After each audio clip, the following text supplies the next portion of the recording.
महाराष्ट्राचा आवाज आपल्या हक्काचा। नवा आवाज महाराष्ट्र न्यूज चॅनल मध्ये आपले स्वागत आहे। तर पाहूया आजच्या महत्त्वाच्या काही घडामोडी। बदलापूर स्टेशन जवळ लोकल मधून पडून महिला जखमी झाल्याची घटना घडली आहे। आज सकाळी 9 वाजताच्या सुमारास ही घटना घडली। कर्जतहून मुंबईकडे जाणारी 8:59 लोकल बदलापूर स्थानकात आली असता मोठ्या प्रमाणात गर्दी असल्यामुळे कल्पना जेडिया ही महिला आज जाऊ शकली नाही आणि लोकल सुटल्यानंतर गर्दीमुळे ती खाली पडली। यात या महिलेच्या डोक्याला इजा झाली असून रेल्वे पोलिसांनी तात्काळ तिला रुग्णालयात उपचारासाठी दाखल केलं आहे।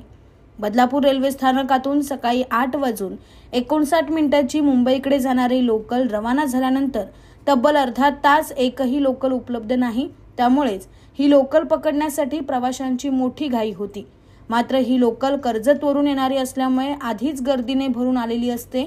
त्यामुळे बदलापूरकर प्रवाशांना दारात लटकून प्रवास करावा लागतो आणि असे अपघात होत असल्याचं प्रवाशांचं म्हणणं आहे। बातम्या पाहण्यासाठी चॅनलला सबस्क्राइब करा, बेल आयकॉनवर क्लिक करा आणि रहा सतत अपडेट। तुमच्या परिसरातील काही घडामोडी किंवा समस्या असतील तर आमच्या वृत्तवाहिनीला संपर्क करा आणि तसेच सतत अपडेट राहण्यासाठी आमच्या वृत्तवाहिनीला सबस्क्राइब करा आणि बेल आयकॉन दाबायला विसरू नका।